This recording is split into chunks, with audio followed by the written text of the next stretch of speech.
Sabi nila, may mga ngiting hindi tanda ng kabutihan, kundi simulan ng kapahamakan.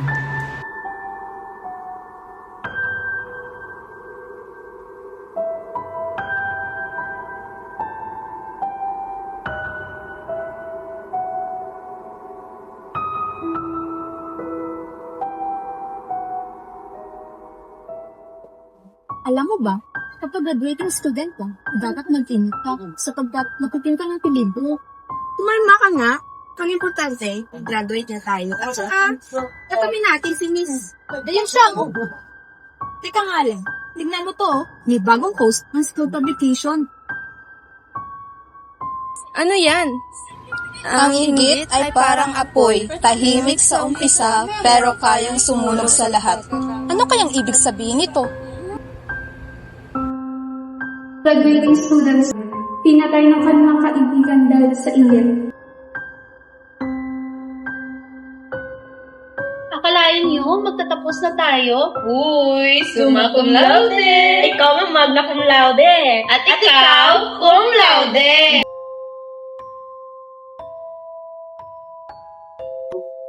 Anong ginagawa niyo? Wala lang. May bugtong ako. Ano yun, Hilda?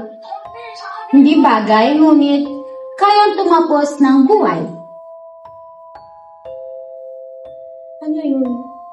Sagutin niyo, mga ang tatalino ninyo. Ako nga lang walang parangal sa ating apat eh. Joke lang! Tikman niyo na itong ginawa kong salad. Ang bait mo ngayon, Ang sarap niyan ah. Salamat, Ruby. Inggit! Inggit ang sagot sa iyong bugtong, Ruby. Ang galing ah. Sana tinawag ko yan sa aming Pilipino.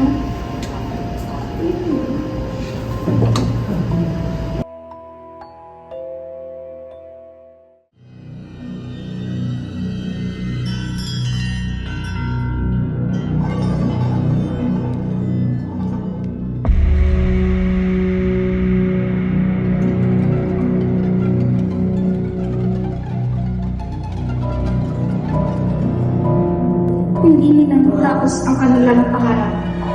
At ngayon, hindi pa rin natatahimik ang kanilang kaluluwa sa universidad na ito.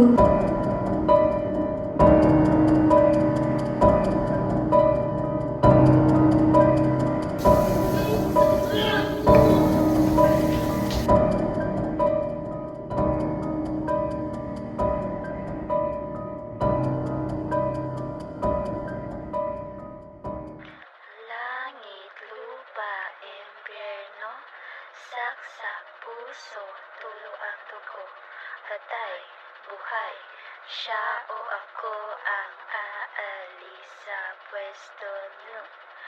Langit, lupa, impyerno, saksak, puso, tulo ang dugo, patay, buhay, siya o ako ang aalis sa pwesto niyo.